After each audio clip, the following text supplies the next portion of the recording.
listening to Diminishing Returns, the podcast about sequels, prequels, spin-offs, and reboots. I'm Chris Scott, and across from me is the deviant pervert that evidently gets pleasure out of my pain because he's made me watch 50 Shades Freed.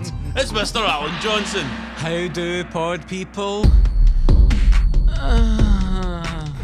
Jesus Christ. With 50 Shades Freed, we close out this billion-dollar grossing menage a trois of a franchise. In this third film, shot back-to-back with the second in the series, we continue the story of the erotically charged relationship of formerly mousy Anastasia Steele and troubled billionaire Christian Grey and their nuptials. Good morning, wife. Good morning, husband. And with trouble never far from the kinky couple, will they survive the revenge-seeking Jack, Anastasia's disgraced former boss, hell-bent on evening the score with the sex play pair?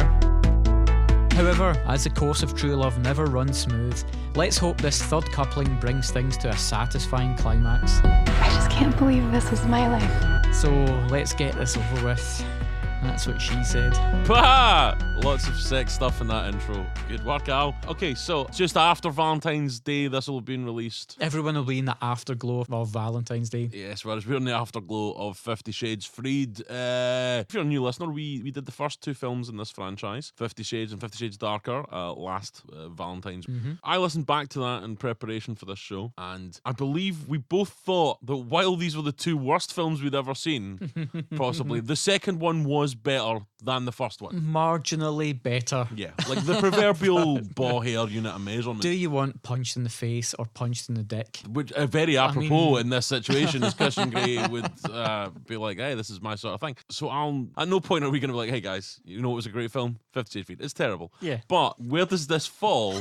Is this the Godfather 3 of the 50 Shades trilogy? Or is this like the Fast 5 of the 50 Shades trilogy where it's like surprisingly alright? I think this might be my favourite of the three, if only because at one point felt it was going to become the 50 Shades of Heart to Heart. There was a car chase. There was a car chase, yeah. It was the least imaginative car chase I think I've ever seen, but it was a car chase. And there's a bit where Anastasia and Christian are both looking at a computer screen getting given intel, and I thought, please tell me the two of them are going to go on a crime-solving spree. It didn't come off that way. But it gave you a little bit of hope, which is more than the other two. Yeah. So basically what you're saying is this film kind of teased you with something, and then it denied you that pleasure, but you quite enjoyed it in some way, like almost as if some sort of S&M style relationship. And then at the end, there's a recap of what's previously happened over the first two films. There's a little summation. You mean the fucking what felt like 8-minute montage? Yes.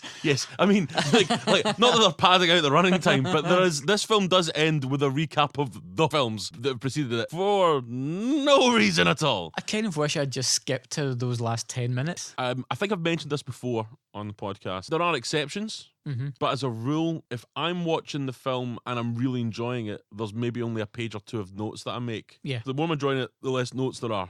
And if I'm not enjoying it, sometimes there's like 3 or 4 pages of notes. I'm trying to basically keep myself interested. Yes. 6 pages. This is a 6-page of fucking notes because I was like, if I don't keep writing, I'm just going to fall asleep. If you want to just read your dissertation, I'll sit here. Webster's Dictionary. Here's the thing. I wonder if I enjoyed the second one more than the first one because I'd just seen the first one, which is just like, incompetent all the way through. And then the second one was like, hey, this is terrible, but at least we've tried this time. And now I'm thinking, do I think the third one is almost as bad as the first one? Because I somehow thought, well, maybe they're going to keep getting better. And instead, 50 Shades Freed basically turns into, I guess, a kind of thriller. Like, it tries to be some sort of like thriller, but only really halfway through. And it's so, like, I don't care about any one of these people. It's meant to be an erotic thriller. I didn't find it particularly erotic, and it's not very thrilling. Well, here's the thing, Al. See, me and you grew up, as we discussed in our Basic Instinct 2 episode, in the golden age of erotic thrillers. Absolutely. Do you know what I mean? Like, listen, we need to send you undercover to the strip joint to find the serial killer. Brilliant. I will watch that film. Do you know what I mean? Cops ensnared in a deadly web of seduction. I'm in. Tell me all about it. This is what I want from a film. Boobs. Bad guys. More boobs. Doing that thing they did in erotic thrillers where the lady's having like the sex, but she cups her own boobs as she arcs her back to let you know, oh, she's about to have a lady orgasm. All that sort of stuff. Yeah, I've got retro fondness for. You have a box full of Helena. You have... What we're saying, guys, is 50 Shades is no Poison Ivy. A lot of men of a certain age will be like, oh yeah, I remember that. An erotic thriller, like noir films with their tits out. And usually, don't get me wrong, the noir part wasn't well done. You were there for the boobs. But at least it was always like, let's say it was always somebody being caught up, ensnared. Whereas this stuff just happens to these rich pricks. And I don't care. If anything, I'd rather they got murdered. Do you know what I mean? Like, they're not good people. It's funny you say that about their lifestyle, because it's almost like the sex was pretty vanilla in this movie, but the fetishization of wealth was really what the titillation was designed with. Right? Am I right, guys? You know, like, the real kink is capitalism. Oh, he's got a big shiny car. Oh, it's expensive. Oh, they've got a cabin in the mountains. Yeah. Oh, I mean, his house is like the fucking TARDIS now. Rooms we've never been in before. Do you think the Doctor has a sex room? Because the TARDIS does have a lot of rooms. Like, it's it's infinite. I suppose there's infinite possibilities. Aye, so like at some point, Ace has fucking and K9. Yeah, they're like, yeah, I'm just gonna have a look in this. Oh, jeez. Well, let's not tell him we saw this. Boy, I'm never eating one of his jelly babies again. God knows where his hands have been. I'm sure there'll be some Doctor Who fan going, you've mixed up a lot of different eras there. Fuck you. Yeah, listen, you should watch Doctor Who, which is one of the greatest programs that means a lot to me instead of 50 Shades Freed. I have jerked off more to Doctor Who than I would have anything from this. And I'm not not just the hot lady doctor that we have now. I mean, Tom Baker was a fucking charismatic boy, Yeah. So basically, what I'm saying is, I masturbated to a robot dog. It's like a robot dog eating hot chips. What? KY9. I was going to go K69. Oh, nice. That's better. I've been drinking for 4 days, man. I'm not going to lie. Just to recover from 50 Shades Freed? Yeah, pretty much. I basically started watching this film and went, well, I guess alcoholism for a fucking weekend sounds like a plan. So this film starts, right? Let's just fucking get our head down and plow right through this, much like Christian Grey's sex techniques, as we discovered in our last episode, mostly muffing. There wasn't a lot of muffin in this film, was there? No, he seems to have a new predilection. Up the puss. Well, like, is that what we're calling it now? Guys, ladies, if I am asking you to have sex with me, would you mind if I said, excuse me, hen, do you mind if I put it up the puss? Will that be romantic? Email us at diminishingpod@gmail.com. Header, please put up the puss. She's his wife now. You don't put up the wife's wronging. Well, we're at the start of the film. Let's talk about the very first thing, the title. So the title, 50 Shades Freed, would suggest that matrimony, particularly in a cisgendered heteronormative relationship, wedlock, marriage, is a freeing... it's a freeing experience. Yeah. Alan, you're married. Yes. Is that true? Oh, is he going to get in trouble? I would not describe married life as being like a freeing... Listen to him pause there and try and figure out how he's going to say that he's miserable. But okay. You've caught me in my own lie. And let me be very clear. I've met his wife. He should be thankful. That's what men are like. For me, marriage as a concept is outdated. And then, so how did you get married? You may ask yourself. That's like I'm still a slave to conventions. That's it. You're a slave to conventions and the rhythm. Yes. It's the two things that he's a slave to. Slave to the rhythm. But has marriage provided any extension of my liberty? Yeah, why not? It's, as we go back to with these films, E.L. James was meant to be writing these books, these hugely successful books, as some kind of like freeing thing, like for, in particular, women to throw off the shackles of this closeted domesticity. Pansexual exploration is your key to freedom. And basically what she meant was like butt stuff. The stuff that everyone does. And amongst this, it's all still a fairly simple, conventional fairy tale that she wants a rich prince to come along and save her across through getting married. Oh, It's listen. an incredibly boring premise. E.L. James is almost certainly a dullard. I mean, there's Oh, God. like there's nothing exciting about this. You know, I think as we mentioned, Christian Grey's a prick. Like, Yeah. he's just an annoying dick. It's just that he's a good-looking boy and he's a billionaire. Yeah. She's really giving women a false idea of emotionally stunted, withholding commitment phobes. They're usually not like really hot billionaires. They're usually guys that look and act like me. It's not as sexy. I, of course, kid listeners, I'm a fucking ride. I come with the thunder. But other than me coming with the thunder, let's talk about the start of this film. So it begins, they're getting married. They're getting married. It's yeah. a wedding. When we had seen 50 Shades Grey, like it really felt like the getting married was going to be like the big thing they were going to do in the film. You thought that perhaps the bad guy was going to try and ruin their wedding. Uh-huh. But he respects marriage, unlike you, Alan. But here we are, right in the opening credits, we're getting the ring on the finger. And not in the way that you did in the earlier films. It's an actual ring on an actual... Yeah. Oh, yeah. Oh, man. So, I was speaking to a friend of mine, Neve, the other day. She alerted us to... I believe she won this as a prize at some sort of thing she was at. She alerted this thing called the Great American Challenge. Have you heard of this? It's a dildo. What? And it's called the Great American Challenge. Right? And it's... So we looked it up, right? And the Great American Challenge, 10.8 inches. Wow. But also, see at that point, just make it 11. Do you know what I mean? Like, is there some sort of statute that once it hits 11, like you have to pay an extra tax or something? There's a dildo tax. What an amazing name. At 11 inches, it officially becomes a baton and then is an offensive weapon. Yeah, that's it. It's, by the way, I mean, the Great American Challenge does sound like some sort of tea time TV show. Yeah, on where after you'd like have to American run up Ninja a Warrior. Yeah, like you'd have to run up a travelator, but then you have to get attacked by a dildo. So yeah, I just wanted to say I was very impressed. Yeah. And also, frightened. Yeah. But intrigued. Will we talk about this film, Chris? The Great American Challenge is watching these fucking films. We start at a wedding, and here's the thing. I hate this cunt. Which of the many cunts on the It's the display? main cunt, right? Christian cunt. Right? Now, here's the thing. Yeah. While I almost certainly never will get married due to, my stance on marriage and mostly my personality, I actually think marriage is quite nice in the sense of... also, if any of my friends listen to this, I still don't want to invite you to your fucking weddings. But as a concept, I think it's quite nice to be with somebody that you love and have a little kind of celebration of that love in front of the people that you both love and together. And I find that quite a romantic idea. And Christian Grey, of course, is just married this, love of his life. And then he says, "Let's get out of here. I'm sick of sharing you with the riffraff." It's your fucking family, That's you dick. his nearest and dearest. It's your mom and dad.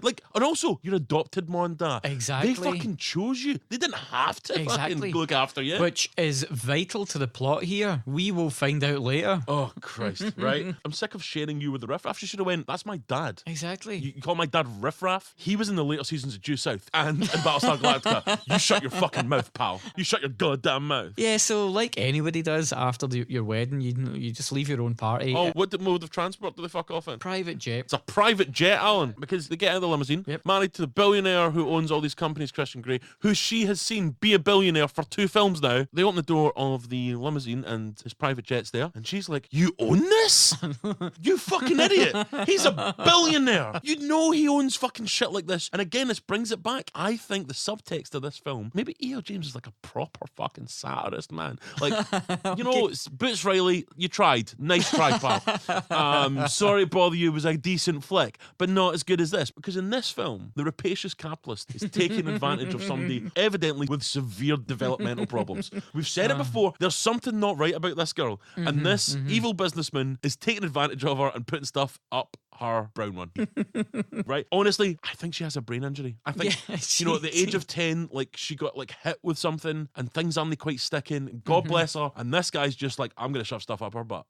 Because she is so shocked by the private jet. But it leads to what, think it's a romantic kind of thing where she goes, "You own this?" And he's like, "No, we own this." Oh, he's such a sweetheart, Now, eh? actually, any accountant worth his salt is telling him that the company owns it and that he's actually, you want to divorce yourself from that in case of of bankruptcy. And there's no way there's not a prenup in effect here. No way. Absolutely. Well, I mean, listen, we know that she's a good contract lawyer from the first film with a great contract scene. Yeah, but then they fly off to some sort of secluded islands where, see, to be fair, right, although we slag this film off, you do get to see that lassie's boobs for a solid 5 minutes at this point, right? This section of the film becomes like an erotic version of Disney's Up, where we see their we see their courtship and how love truly blossoms. Right. It's just a shame it finishes before like she pops her clogs. But do you think there'll be a fourth one where Christian Grey's like an old guy and there's like a talking dog? Do you think that's what's going to happen? Oh God, I'd like that. Man, God knows what he'd be doing to that dog though. Yeah,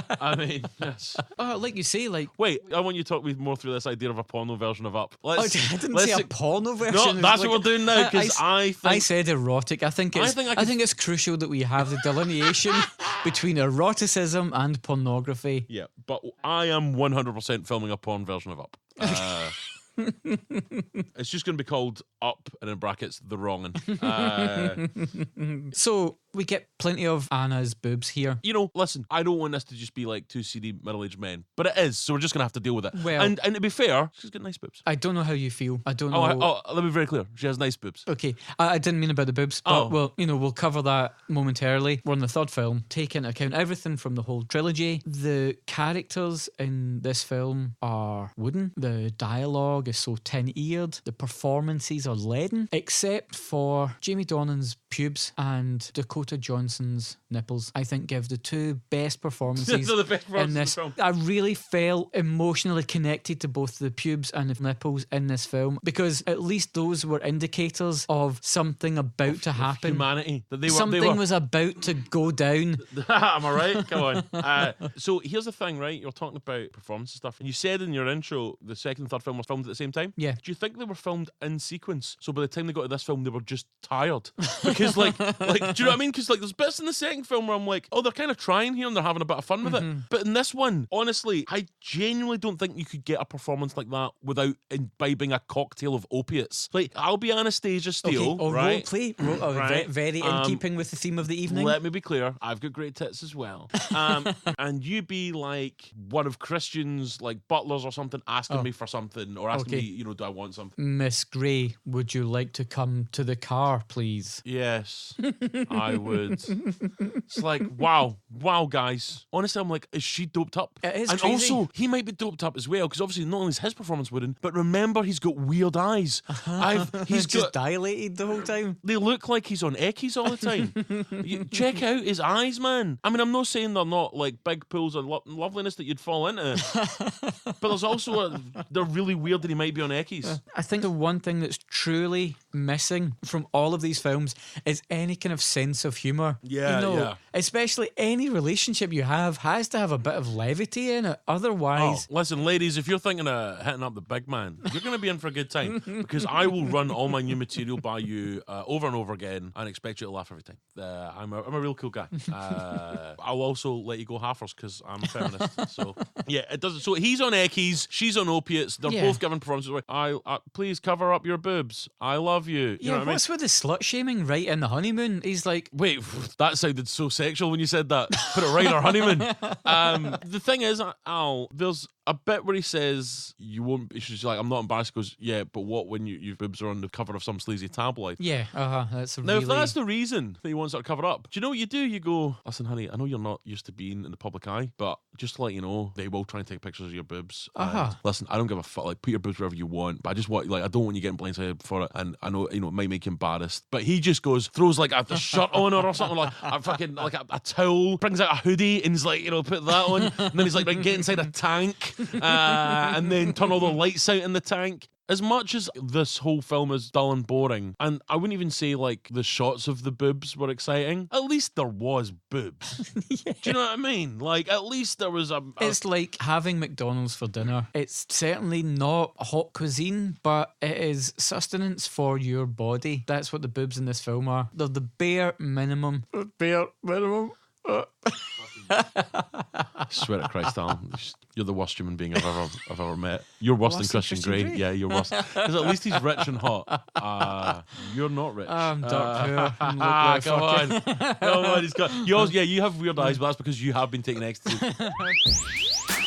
Hi, it's me, Chris, the sexier half of Diminishing Returns podcast. As always, you've heard a little jingle and you hear me interrupt your show. It means you know that I'm about to advertise some shit. I have 2 shows at the Glasgow International Comedy Festival 2019. If you're listening to this in the future, after March of 2019, too late. But if you're listening to this near the time of release, I have 2 shows at the Glasgow International Comedy Festival. The first one, I'm part of a showcase of Scottish stand-up called 3 Men and a Tall Lady at the Iron Horse Pub on the 23rd of March at 4:30. It's a Saturday, so that has me, who you know is hilarious, and a bunch of other cool stand-ups, including a finalist in the Scottish Comedian of the Year competition. So not only is it me who's brilliant, but there's one other person who's actually amazing. Find out which one's which if you come to that show. 3 Men and a Tall Lady is a show that we've done for previous festivals. It always sells out, so if you do want to come, get your ticket from the Glasgow International Comedy Festival website. The other show that I'm doing is with my improv group, Improv Killed My Dog.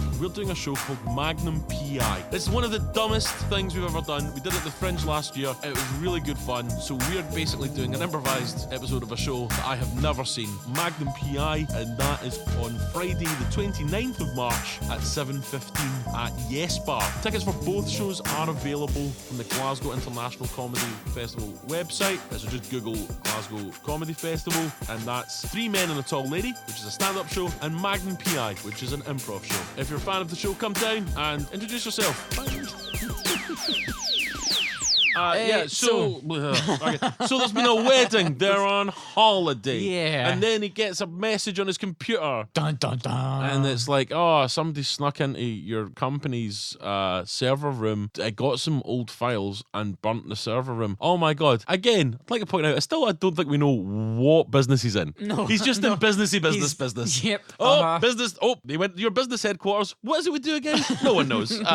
Quickly get down to the stock exchange before the market closes. Yep. Oh, it's my old friend, Mr. Moneybags from the Monopoly board. Is that what he's called? Close enough. Pennyworth or something. Pennybags. That's what it is. That doesn't make sense. If he's like super rich, why has he got Pennybags? It sounds like maybe a heroin thing. Oh. This is how shit this movie is. We're about to go down the let's talk about Monopoly route. I've never played Monopoly. The original game was designed to be like an anti-capitalist game. Nice. It was meant to show that the accruement of wealth was bad. And in classic American fashion, the Parker brothers just stole the idea, rejigged it, and then were like, everybody makes money. Whoever makes the most money wins. That is amazing. Well done, America. Get that comic fucking bullshit to fuck. This is what it's all about. Let me be very clear. We need sponsors, man. I want commerce.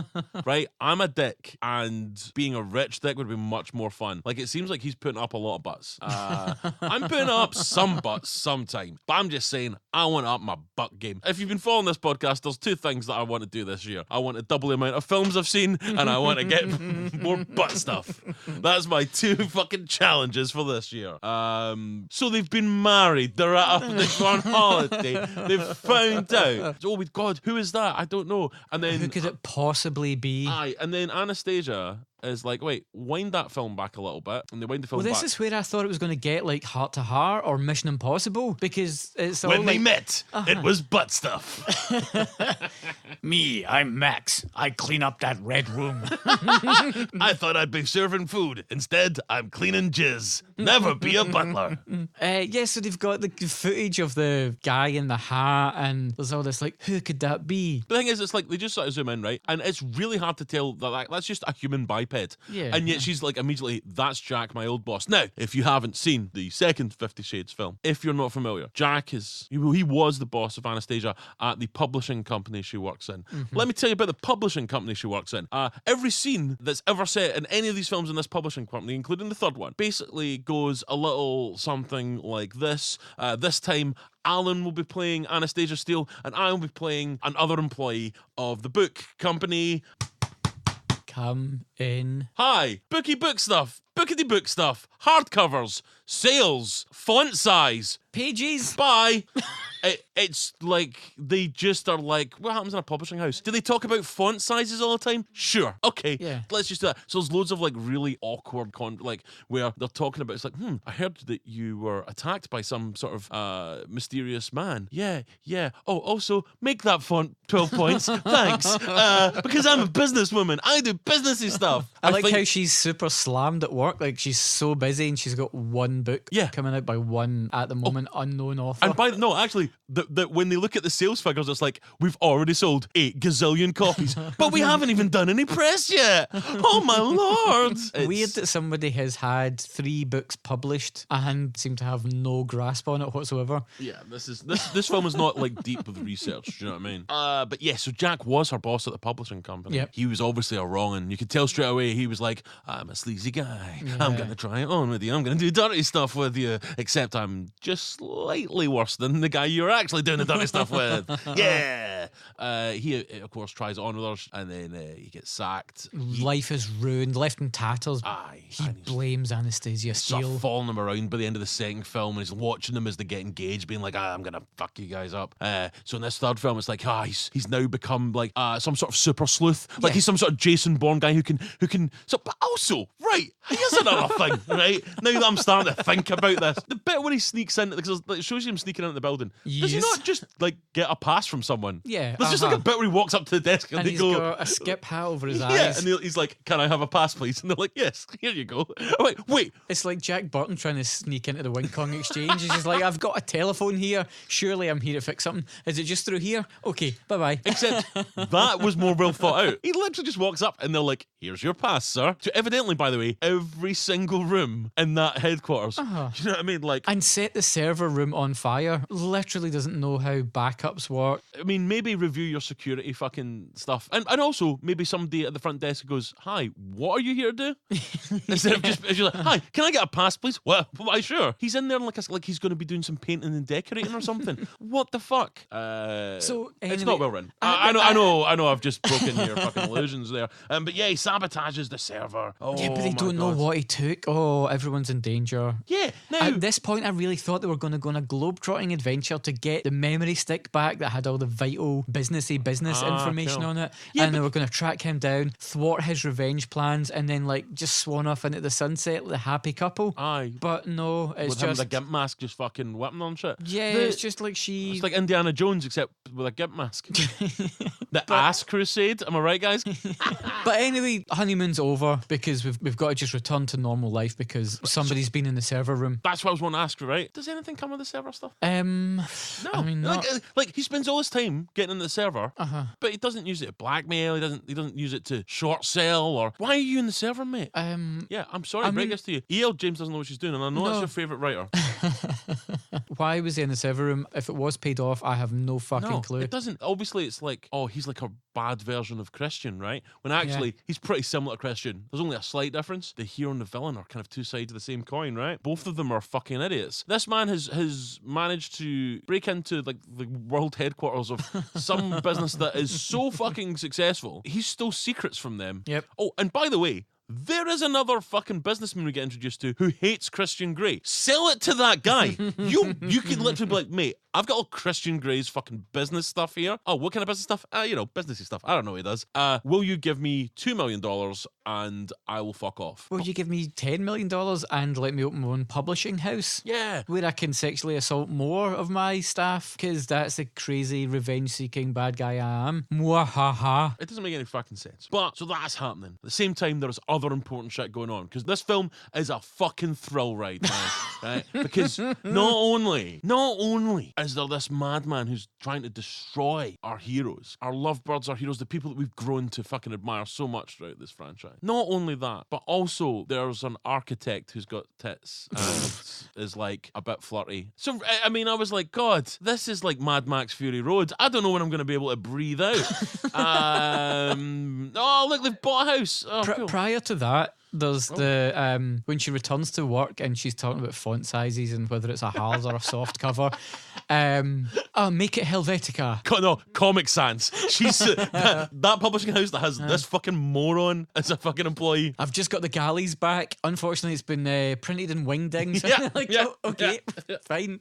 There is a woman in the office who, as soon as she shows up, is just really bitchy to Anastasia, and you're like, oh, you're the bad one. Yeah. She comes in and is all like, oh, good to have you back. Oh, you're back in your job that your husband bought you into. Which, to be fair, is a fair criticism. It's totally, because as soon as she does anything, do you think Christian Grey, because he knows that she's like brain damaged, it's just like, Christ, buy another company.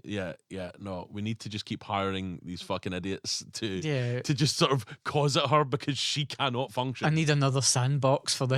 Yeah, that's right. Yeah, so there is like the evil other person at the publishing company. I wonder if that will play into anything later. I mean, like all of these things we've set up, much like the film, it does pay off. In no way will it be satisfying. I wrote 6 pages of notes, but on this page... You just drew some boobs. Yeah, no, I was like, I love boobs. I just wrote architect car chase haircut. Because I was just like, I mean, what is there to talk about that? Also, I don't remember the haircut now. Oh, wait, let's... What happens in the haircut? Well, first, he's bought a big house in the country. They get the architect in. She wants to just knock down the house, which seems fucking ludicrous. Knock down the house and fucking get cocked down by fucking Christian. Oh, but then it leads to a little cock measuring scene between Anastasia and the architect, because she's like... Fanny measuring. Yeah, Christian you get your hands off my man. Yeah, he's all mine. Just put it back in the holster there, Missy. And she's like, yep, you're right. Fair cop, governor. Vaginas a holster already. Well, then that's us into the super low stakes car chase, because obviously previously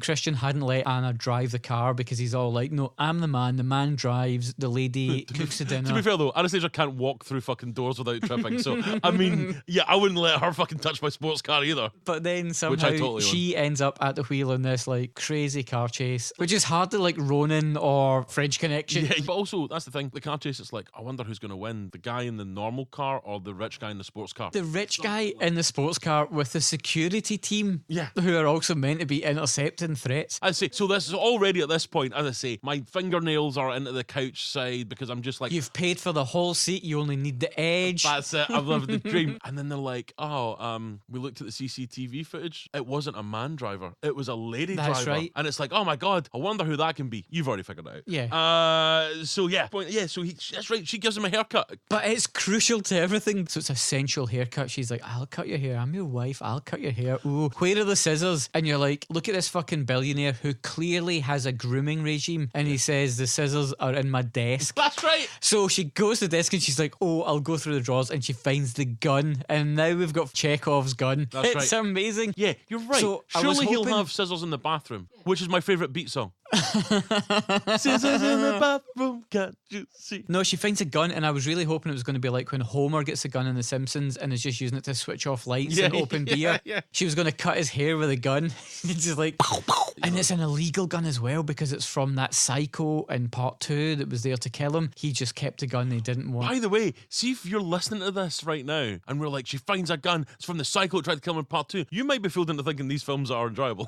Like, they're not. Like, the way we're describing it is way more exciting than anything that actually happened. And she's like, you've got a gun. And he's like, don't worry about it. Got a future in hairdressing though. Yeah. So, like, they've had a wedding. They've been on holiday. They've been at a house they've bought and an architect's tried to fuck him, and there's a car chase and there's a haircut. And then Jack, the bad guy, like just turns up at her and Christian's flat with a knife and tries to slit her throat, right? Yeah. Now, the security team, because they're like professional security people, they just shut that shit down. Yeah. They arrest him. And I'm like, wow, that's really kind of quick. Yeah, it's almost as fast as Christian Grey making love. Let's be clear, these sex scenes are over quickly. Wait, no, they're like a whole 45 seconds. Oh boy, delete that. Alan, delete that. Alan, don't leave this in. Ladies, let me be very clear. You're in for a long time and a good time. I'll lay you down by the fire. I play some smooth music, maybe a bit of late period George Michael. The lights are dimmed, candlelight. We're sitting there sipping champagne on my expensive rug. I kiss every inch of your body, let you feel alive, feel like the woman you are.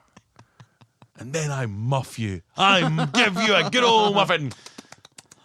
Wait till you go Just up. like Christian Grey. Nom, nom, nom, nom, nom, nom. Muffy eating muff, muff, muff. Yeah, so I totally agree. Suddenly taking Jack out of the picture, like, oh, we've caught him, he's banged up. But it's final because this movie understands how drama works. Because straight away they're like, that's right, you've been blindsided. You don't know what's happening. The guy's fucking been arrested that you think the whole film's going to be about. Well, guess what? Now it's time for a little holiday. Yay! They've got a second holiday. Except this time they're bringing their pals. Everybody's there. His sister, his brother, his brother's girlfriend, who's also Anastasia's ex-flatmate. Then there's the photographer guy that totally wanted to bone her. Yeah. Except how many also- lines of dialogue did he get? He gets fuck all. None. He He's basically- just there to make it look like they're human beings with friends. Apparently, all of Seattle, filmed in Vancouver, only has one architect because architect McBoobs... Old like, architects. Yeah, she's up in the mountains because And we've already there's seen her something going flirt on. with Christian's brother, Yep. who's going out with Anastasia's busy mate, Yeah. who was her flatmate, who's the whole reason they got together. Yeah, she should have been with Christian because she was the one that was meant to go and do the interview, but no. Yeah, she had the flu. Mousy, clumsy, brain damaged Anastasia took her place. Brain damaged lady, I'm gonna lay you by the fire. Yeah, and Sorry, I'm Pete- I'm trying to rebrand myself as as like an R&B singer. Oh, I'm gonna Luther mouth Vandross. you. Oh man, if only. Never too much, never too much. That was Luther Vandross, wasn't it? Yeah, for a big guy, really sweet voice and Anyway. snappy dresser. Listen, don't watch this film. Listen to Thousand Kisses. Is that what it's called? Yeah, we're on the subject of Luther Vandross and I'm absolute 100% bangers. in, yeah. The soundtrack in this film is an absolute dirge of slowed down cover versions, Oh yeah. droopy, drippy pop. It's horrible. Guess I'm gonna have to rethink his Christmas present. Actually, I'm just bomb the soundtrack to. Now that's why I call 50 Shades of Grey.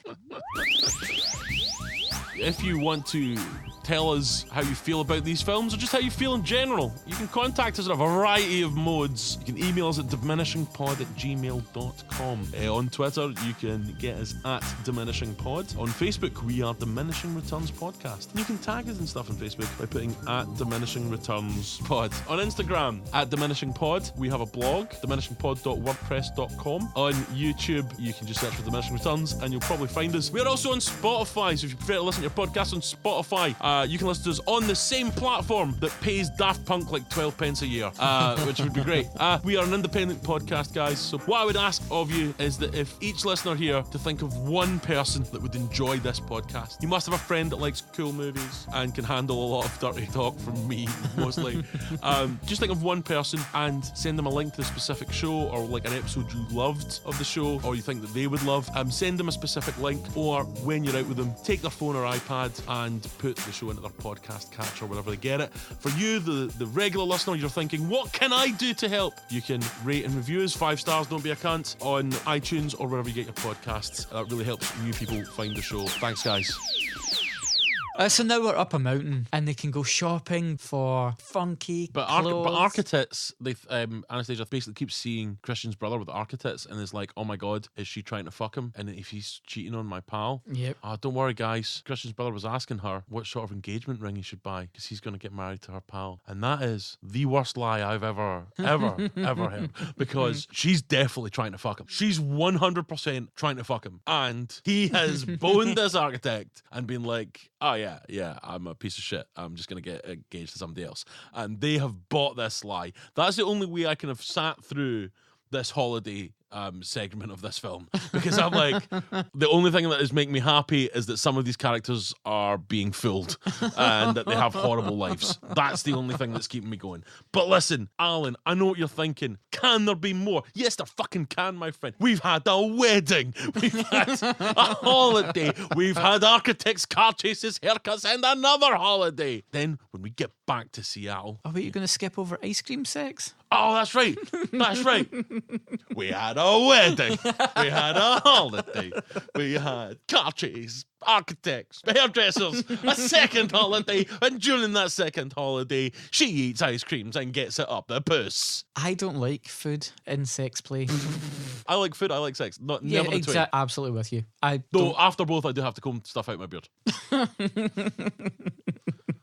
Yes, they have sex, and because she has because there's a dream sequence. Yeah. It's a nightmare dream sequence. We have discussed how I hate dream sequences. Yes. And because she has a dream sequence where like old fucking creepy bollocks is like, I'm back. So wedding, holiday, car chase, architect, haircut, second holiday, ice cream pumping, and now back to Seattle. Yep. Tossed salad and scrambled eggs, baby. Oh, you know We're it. fucking here, man. All right, I'm listening. Shit's about to get real. Because guess what? Jack gets bail. What? I know. How does the legal system work in this world? Literally caught with a knife at a woman's throat in a building he broke into, right? And there's a bit where one of the lawyers is like, he fucking broke into the place. Like, he's trying to say like, I was just trying to have a chat with her and the security guards overreacted. What a wonderful, wonderful presentation of sex crimes we're having here. After having some slut-shaming early in proceedings, we'll now get some victim blaming. Possibly, sadly realistic. But even in this dumb universe, like the lawyer's going, but he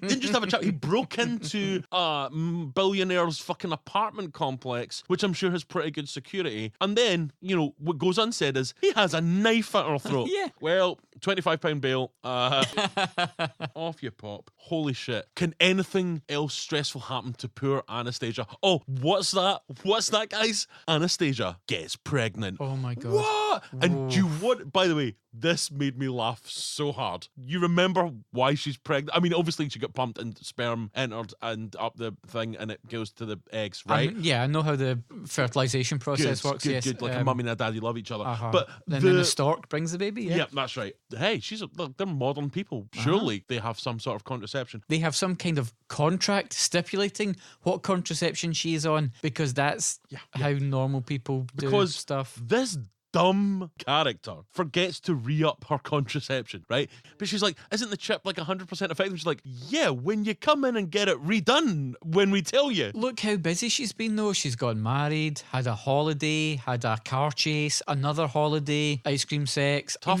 Published one book. She's a working woman. She sorted the font sizing that out. She's not got time to get pregnant. Obviously, we've had slut shaming, victim blaming. Are we now going to have a really interesting debate about a woman's body and reproductive rights? This is exactly what I was thinking, Alan. Because I've never wanted a character to have an abortion more in my life. Like I have. This is a sensitive subject, I know, but I just was like, you need to have an abortion. You're too stupid to look after a child. You're not ready, because when your doctor tries to constantly phone you, even if you're not thinking about contraception, surely you should be like, shit, maybe something's up. Like maybe it's cancer. Do you know what I mean? Pick up the fucking phone, you dick. And obviously, Christian Grey is a piece of shit human being, so they just need to have a little bort. That's all I'm saying. Just unfortunately, we don't have any of this kind of mature dialogue about what to do. Just like this mature dialogue. Exactly. Thank you. A billionaire just goes off on a strop, doesn't take the news well. He's like, I need you all to myself. Oh yeah, keep saying that, man. It's like, I don't want to share you with anyone. Yeah, it's bad enough with the riffraff at my wedding, and now I'm here and you're gonna pure fill my house with baby stuff. I need you all to me. So he literally goes on a bender to show that he's in a strop. And what's amazing about that is that she decides that she's going to go and sleep in the sex dungeon. A storm's on. Yeah, because she's like, I'm just going to sit here. And it's like, oh man, like, how often is that getting cleaned? Exactly. Like, is she like just sitting on some like dried blood and jizz? I know. He comes home like a bust ball, steaming drunk. She goes, I'm going to sleep on the couch. There's no guest bedroom. Where does she go? Oh, she goes to the sex Do you think dungeon. that is the guest bedroom? Like, if he's got friends from out of town, like, oh, Christian, it's Billy for college, man. I was going to come and see you. He's like, yeah. And he comes in, he's like, right, so you just put all your stuff in there, and he opens the door, so there's all these like massive dildos and chains. He's like, Christian, it's like, oh yeah, that's the guest bedroom. Get in there, you fucking dick. Yes. So anyway, I was going to say, what the thing about this pregnancy is, right? Having been present during the gestation of a human being, you don't normally tell people until you're around the third month, because the chances of miscarriage are very high, which I can attest to. We've been through that. Keep it light, man. It's not. But there are people out there that will help you in these situations. Yeah. So it's okay to not be okay, but you don't normally tell people for the first 3 months. Because the chances are incredibly high. So the last thing you want to do is be involved in a gun battle or like that sort of thing. Well, here's the thing, Al. Oh. Because we've had a wedding, we've had a holiday, we've had car chases, architects, and haircuts. There's been a second holiday with ice cream sex. We've come back. There's been bail. There's been pregnancy. But fuck me if this roller coaster ride ain't a fucking still a running. Because we've got Evil Jack, the bad guy. He's out on bail. Because Jack has Mia, who is pop star Rita Ora, as a person in this film, and Evil Jack has kidnapped her and has stolen her phone, and so phones Anna. Oh, cool. It's Mia. I'll answer this harmless call. But no, it's Evil Jack. So Jack's like, listen, man, you've ruined my life. That's the life I should have had. And you're like, oh boy, I bet there'll be a really obvious and dull reveal later on. And so she's like, you know, why are you doing this? And he's like, I want, was it 5 million, 2 million? I wrote it down. Doesn't matter. 5 million. He wants 5 million ransom. He wants penny bags filled. That's it. He wants 5 million ransom. Just like old Mr. Pennybags. Did you know the man from the Monopoly board was a serial murderer of women? That's a well-known fact. He actually was Jack the Ripper. I read it in a comic book once. No. So he's like, I want 5 million. And he's like, don't you fucking tell Christian. Don't you tell the police. Don't you tell anyone. And she's like, yeah, that sounds about right. I'll probably not tell anyone because I'm a Dumbo. Like, when somebody says, don't fucking tell the police, I'll know. How will he know? He doesn't, like... Yeah, he's got no way to track them. He's, as far as she's aware, a loner. But wait a second. Oh, did we not talk about some sort of evil woman? Yeah. Wait, what's that? Has this fucking film just pulled an amazing plot twist? Evil woman that works at the publishing office is in cahoots with the evil man. It turns out later that she was blackmailed because of a sex tape, which is, you know, something that happens. The guy's already been arrested for sexual assault and now been arrested again for attempted murder, and somehow he still has the leverage to blackmail someone who could easily go, he's a sex tape of me. Like, he literally has the evidence I need to condemn him to another charge. Yeah, but again, none of the characters here are smart. So basically, right, so she's like, right, I need to go get 5 million and not tell anyone because I'm a fucking idiot. Every time she's emotionally distraught now, she holds her belly. Maybe she's just got Literally. IBS. Maybe, oh, here's hoping. You know what I mean? Yeah, maybe she's got Creutzfeldt-Jakob and it's eating away at her brain. Or they've got syphilis. I mean, right? So she goes to the bank, right? And she's like, I know, I'll take out $5 million from the bank. And they're like, yeah, it's probably going to take a bit of time because we have to kind of authorize a whole bunch of stuff. And she's like, oh, but I want it now. And the guy's like, oh, okay, here's what I love about this. She's like, I can't let Christian know about this, but it's fine. No. Because I'm just going to take 5 million out of our joint account, which I'm sure there's no protocols for banks to tell the other fucking person in a joint account. No. This scene's so fucking, oh, it's so dumb. The bank manager comes in and goes, it's your husband, because obviously we've told them because we have fucking security protocols. Yeah. Thankfully, she's figured out how to at least use a phone. So she puts that to her ear. She starts speaking to Christian, right? And she's like, and they've had this big falling out because of the pregnancy. Yep. Right? He's come in He's drunk. not She's been happy. sleeping on the dirty couch. Yep. He's like, what's going on? Just talk to me. You say we need to talk. And she's like, no, Christian, I can't. What is it? Are you leaving me? And she just busts out crying. Instead of saying, no, but I need you to trust me on this. Like, even instead of just giving him like, no, I'm not leaving you, but can you just trust me on this one? But instead she just busts out crying. And because Christian Grey is a hard-nosed businessman, he's like, I just gave the 5 million. Yeah. He's probably at this point, I like to think that this film should have cut to him being like, worth it if I can get rid of this fucking cow. She is a worst. He's just reading his copy, Art of the Deal by Donald Trump. He's like, oh yeah. I think he's just like, Pay them off. That's what we do here. Pay them off. 5 million is worth it because frankly, I've had to spend 40 million in different companies to keep her employed. So he's like, fuck it, just give the money. You know, and he's like, there's something wrong to security guy. We need to get back to the fucking bank. She comes out of the bank and like evil lady person's like, I'm here, get in the fucking car and we're going to go and give him the 5 million. And it's like, you know. Instead of the evil woman thinking, I'm just going to take that 5 million because you know what? Yeah. If a sex tape leaks online, I've still got 5 million. I think it would be horrible for a sex tape to be released. But I tell you one thing, I don't think people are going to be searching for random book ladies' sex tape. Like, exactly. Like, your friends might be a bit like, holy shit, did you find out she had a sex tape? But you'll have $5 million. Also, you're kidnapping and extorting. Maybe just be like, no, somebody should phone the FBI. Yeah. But again, everyone in this is fucking developmentally challenged. They're fucking brain damaged. She's like, get in the car, we're going to go with 5 million, right? At this point, Christian Grey's speeding back into Seattle. What's going on, right? I love this, by the way. This is fucking brilliant. Christian's security guard, as they're driving there, you can see him on the phone, and he's like, sir, Sir, your sister Mia, she's missing. Oh, glad we clarified it was his sister Mia. Because if you just said Mia, like you would to any normal human being, you'd go, Mia's missing, sir. Nobody cares about these characters. Literally You'll no one. need to remind people it's his sister. Yep. And so it's like, hello, I am your security guard.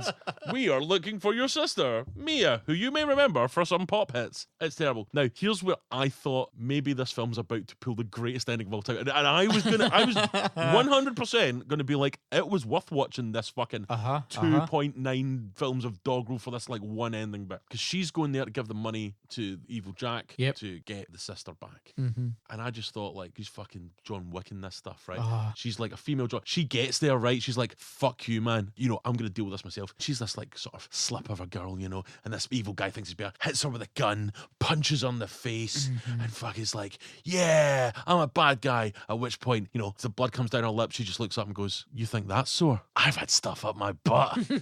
I can do this all day. And then she pulls out the Great American Challenge and beats him to death with a 10.8-inch rubbery dildo. Yeah, baby. And she's like, I can fucking take anything. Instead, she shoots him in the leg. And that's it. Cool. I mean, Cool, just guys. with an illegal gun, no repercussions whatsoever. That's the You know, American like- legal system. He's rich, mate. You know what I mean? Yeah. Again, this is a satire about capitalism. Of course, Pennybags is back. Aha! I killed all those women! I'm Mr. Pennybags. But all that's left is the lingering mystery, because we've had a wedding, we've had a holiday, we've had cartoons, architect, haircuts, we've had a second holiday where there was ice cream, sex, then he came out of bail, then there was a bank and the evil lady and she shot him in the leg. Now we realise why he hated them so much, why he kept saying things like, you stole my life. Because evil Jack was in the same foster home Yeah. as Christian Grey. It wasn't about Anastasia getting him fired after all. It was because he had his life stolen from him. Except, Al, Yeah. he wouldn't have known that when Anastasia was hired. In the second film, he just meets Christian. And so at that point, is he like, wait, hold on, this woman I'm planning on sexually assaulting is also Going out with the guy who I think has stole my life. Is this also the plot of Spectre as well? Because I think it is. It literally makes no sense. Yeah, then Christian returns. He's just so happy to have Anna. He's changed his mind about the baby. He'd rather have the baby. Like, he knows now there's nothing more important to him than his unborn child and his wife. And then, so it's like her in the hospital, she wakes up. Guys, at this point, there's no drama. At no point in this film was it like, oh, she's dead. By the way, she's dead, your unborn child's dead. This is actually a really grim, gritty, realistic drama. No, she wakes up and it's like, everything's going to be okay. And then that's when we get a montage. Oh, a long-ass montage of bits of the previous two films. Anna going from frumpy klutz to glowing mother-to-be. Oh, It's such a beautiful arc. It's like, it should have just been like a montage of him putting stuff inside of her. Oh, wouldn't it be good if it was just like training montages from Rocky 4, but like with sex stuff, music behind it? Butts on fire, Stone Desire. So yes, you have this interminable fucking montage. Everything's going to be all right, and the film ends. But there's a little kind of Marvel-esque teaser, right? So it cuts to the future, right? It's future times. There's no robots or anything cool. It's just Anastasia and Christian playing with their son, who's like a little toddler. And Anna's pregnant now as well. With Oh, the she's pregnant second on the again? way, yeah. Thought she'd put on the beef. And they're... and it's all like, oh, look, see, they're so domesticated and like they're happy and they're a loving family. Which I think the filmmakers missed a trick, because they should have had Christian smacking the kid, because you know he's into that sort of thing. Just like, his butt's going to be almost as sore as Anastasia's. So it's really about how strong women just need a man to come and complete them and make them have babies, which I am 100% behind, guys. It's also about how the care system for children in America appears to be broken, because one child is adopted to be Christian Grey and the other is just Jack. He's broken. But you know what? He was running a publishing company which seemed to be doing well with its And one Christian Grey is a billionaire businessman. If anything, it seems like this foster system is making billionaires. It's a road to success. Road to Okay, success, maybe yes. you're right. Obviously, the architect subplot, she stopped trying to bone Christian and help build that big house they now are raising the kids in. Apparently, no blowback from Anna shooting Jack. The crazy stalker from the second film's apparently just still doing okay. Oh yeah. Like Kim Basinger didn't make an appearance in this film, but she was mentioned. Yeah, she did. What? Then the version I saw, Kim Basinger's not in it. Oh right, Okay. no, Oh. shit. Wait, Oh, I my watched goodness. more. I fucking accidentally have watched like a fucking director's cut of fucking 50. Like I watched more 50 Shades than I needed to. This is the worst thing that's ever happened to me, man. This is my 9/11. Oh my god. Here's my question for you. If they cut out all the sexual exploration, do we still have interesting films? No. If your film isn't interesting when it's got tits in it, taking tits out is not going to improve it. You know what I mean? Okay, well, just be glad it wasn't like the third book in the Hunger Games series where they turned that into 2 films. Could you imagine they had stretched 50 Shades Freed over 2 movies? That'd be like a stretched butthole. I guess what I would say to finish off all over you, Alan. Let's get some ice cream. If you enjoyed the first 2 films, then you will love this, because if you enjoyed the first 2 films, you would be impressed by a film of a train coming towards you. Do you know what I mean? Until the point you got a little bit scared because you thought it was going to bust through the screen and run you over, because you're an idiot. If you like these films, let me be clear, you're a fucking idiot. Please like and subscribe. Guys, I hope this Valentine's Day you're finger banging someone you love, or even somebody that just makes you feel less alone in this world. Because frankly, we are all alone, and there's nothing good in this planet, because this is the planet that made 50 Shades, 50 Shades Darker and 50 Shades Freed. Basically, humanity is doomed. Get your fingers wet, guys. Put your fingers, whether it's a man, a woman. You know, love is love, and we love you all, and we want to thank you for listening. To Diminishing Returns, the podcast about sequels, prequels, spin-offs, reboots, and finger banging. Thanks, guys.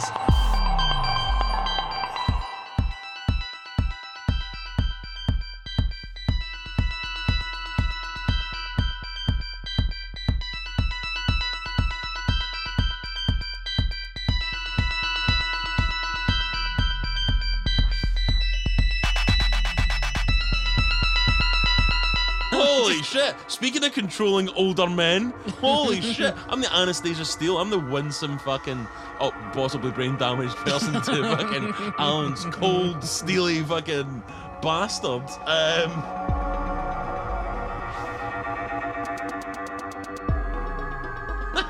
Muff time. Anytime's muff time.